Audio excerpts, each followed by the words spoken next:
So you want to talk about burnout. Everybody always asks me, oh, Laura, I'm in burnout. How do I get out? How do I get out of burnout? How do I cure burnout? It's really simple, actually. In order to cure burnout, have you ever heard of spoon theory? Spoon theory is about the amount of energy you are allotted every day and what you do with that energy. When you live your daily life, you exert a certain amount of spoons to do any individual task you have been allotted in that day. So when you have the right number of spoons and the right number of tasks, you end the day and you sleep because you had a full day. You haven't spent too few spoons or too many spoons. You spent the right amount of spoons. And so your day goes smoothly and you don't experience any discomfort. Neurotypical people, especially able-bodied neurotypical people or otherwise not disabled people, they have a lot more spoons than us. Spoons are finite. They are an extremely finite resource. They are not infinite. You will never have infinite energy. That's not how it works. So basically, what happens, how people get into burnout, is they go through a day with their allotted number of a small amount of spoons, because we have less spoons than the average neurotypical person, and they spend all of their spoons. But they borrow a spoon from the day after. That spoon from the day after, borrowing that spoon from the day after, reduces the amount of spoons you have for that day after. And when you borrow a spoon every day, and you borrow more and more spoons, eventually you run out of spoons to borrow from tomorrow.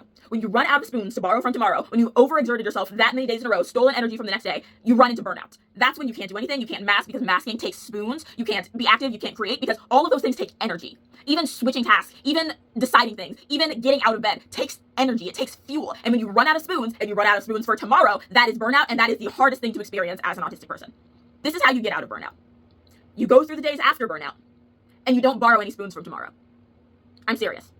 You go through the days after burnout, and you end each day with an excess of spoons. If you don't end each day with more spoons than you need left over, you will never get out of burnout because you have to build back up the stockpile of spoons that allows you to overexert yourself one day and be fine the day after.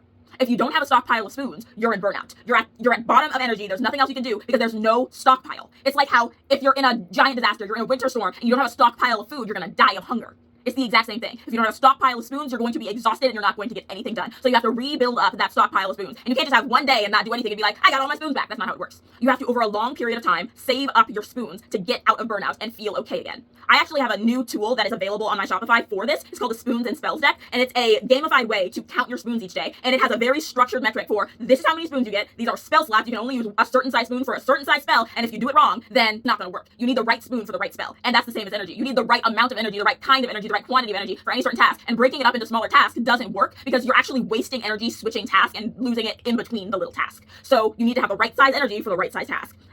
It has a table, it has cards, it has everything that all of my products have, and it's really helpful for me because I was in burnout really horribly a couple of years ago, and I started developing it in order to get myself out of that hole. So I hope it can be helpful for you. As always, the proceeds from my products go to funding my nonprofit at JT Moore Middle School, and hopefully soon more middle schools in Middle Tennessee, and I hope you love it. I hope it helps you because that's what I'm here to do. I'm Laura Young, I'm getting a PhD in neurodivergence, and I'm here to help.